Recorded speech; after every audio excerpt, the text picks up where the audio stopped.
자, 이번에는 67쪽에 위쪽에 뭐라고 적혀 있죠?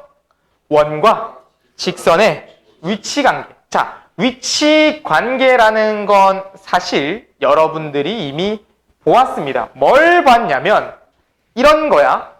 X축이 요렇게 있고 우리가 지금 여기에 2차 함수 그래프를 그릴 거래요.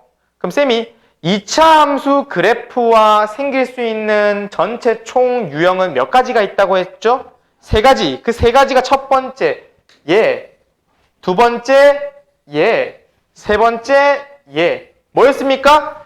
X축이라고 하는 직선과의 교점이 2개, 1개, 0개입니다. 이게 관계야. 이게 위치 관계야, 그냥. 그럼 두 번째, 우리가 꼭 X축으로만 얘기를 했었냐? 아니요. 뭐도 있었냐면 직선이 요렇게 되거나 요렇게 되거나 요렇게 되는 경우도 존재했단 말이에요. 그럼 이건 어떻게 했냐면 2차 함수 그래프가 있고 2차 함수 수식이 있고 요 직선은 몇 차 함수죠? 1차 함수가 있죠? 그럼 이거 두 개를 뭐 하면 교점에 대한 내용으로 나옵니까? 두 글자. 연립하면 교점에 대한 내용으로 나올 거라 했잖아. 그럼 연립했을 때의 수식 또한 2차 방정식이 됩니다. 그럼 그것은 요 형태가 되면 근이 몇 개야? 2개잖아. 그러니까 판별식 D가 어떻게 쓰이겠니? 0보다 크다. 그럼 얘는 근이 몇 개 나왔어? 만나는 교점이 몇 개 나왔어? 1개. 판별식 D가 0. 그럼 요거는 어때? 안 만났네. 근이 없네. 0보다 작다가 나오겠네. 그거랑 전혀 다를 게 없습니다. 이 주어지는 내용과 뜻들이 동일해요. 왜 그렇냐? 보세요. 우리가 원의 방정식을 다시 한번 적어 보겠습니다. 첫 번째, x-a의 제곱 더하기 y-b의 제곱은 r제곱 되겠습니까? 그리고 두 번째, 직선을 한번 그어 볼 거야. 직선 y는 px 더하기 q 되겠습니까? 그럼 이게 원이 이렇게 있고요. 내가 여기에 직선에 대한 내용을 그을 거래. 그럼 우리가 이거 두 개 연립하래. 연립이라는 건 뭘 찾아볼 때 쓴다? 교점의 좌표를 찾아볼 때, 교점을 확인할 때 쓴다고요.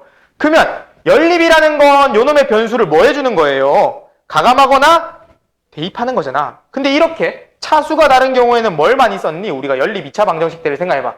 대입을 썼죠? 그럼 요 y 자리에 px 더하기 q를 대입한다 치면 이 1번의 수식은 어떠한 형태로 바뀝니까? x에 관한 2차 방정식으로 바뀌네. 정리를 하게 된다면.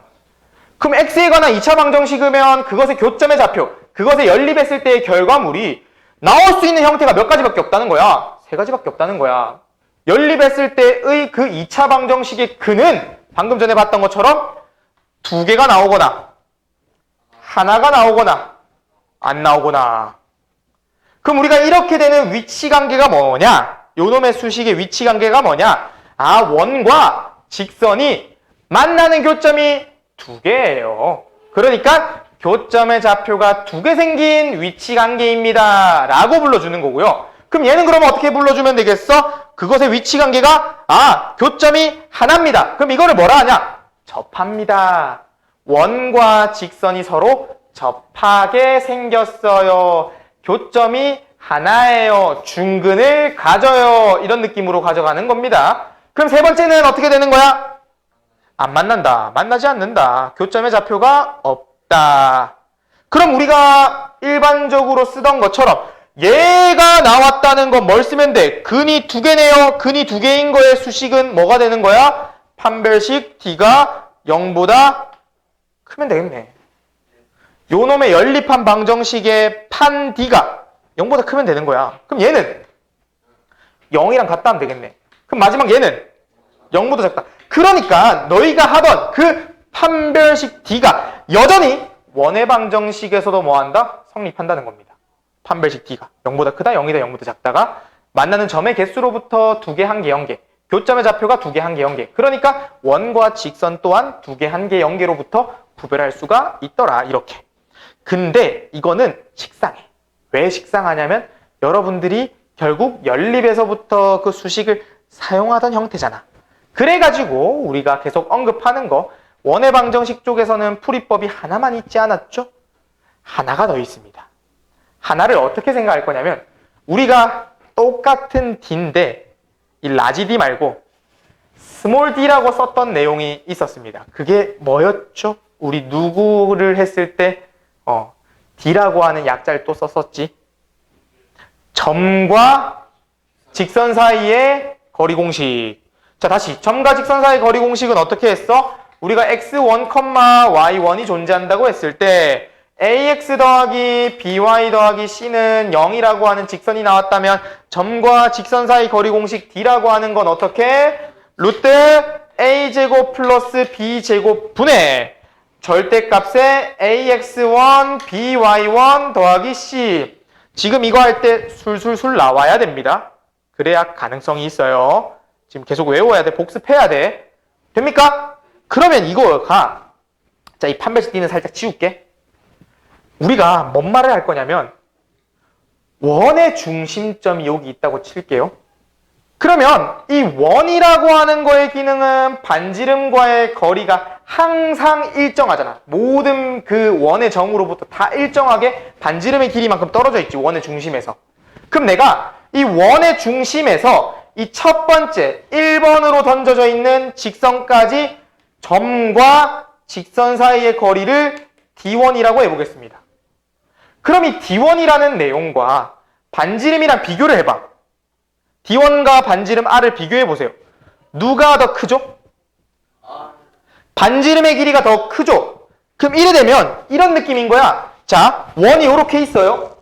그럼 내가 직선이 수만이 많이 있다고, 이렇게 엄청나게 많이 있는데 이 원에서 원점, 원의 중심에서 직선 사이 거리가 알고 봤더니 되게 짧은 거야. 짧은 직선만 모아온 거야. 그럼 내가 원의 반지름이랑 직선 사이의 거리를 비교하니까 반지름의 길이가 더 크면 무조건 직선은 원 안쪽에 그어져 있다는 거야. 그럼 교점이 몇 개인 거니? 원 안쪽에 그림이 그려지면 교점은 2개인 거야. 이 조건이 교점의 개수가 2개가 되는 위치 관계를 설정하는 겁니다. 되겠니? 그럼 요 놈은 어때? 여기 원의 중심에서 접점까지 이거 한 거의 거리를 D2라고 얘기한다면 D2랑 반지름 길이 R이랑 비교하면 어떻게 돼? 같으면 접하는 거야. 그럼 마지막 여기서 여기까지 거리를 D3라 해볼까? D3랑 반지름 길이 R을 비교했을 때 D3가 뭐하면? 더 크면 원 밖에 있는 겁니다. 그렇게 되면 교점의 개수가 빵개.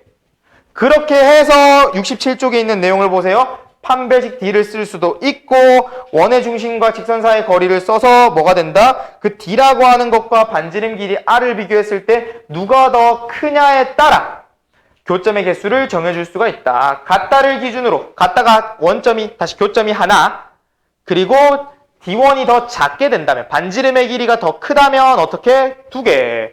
반대로 D3라는 이 D라고 하는 거리가 더 크고 반지름의 길이가 짧으면 0개가 된다.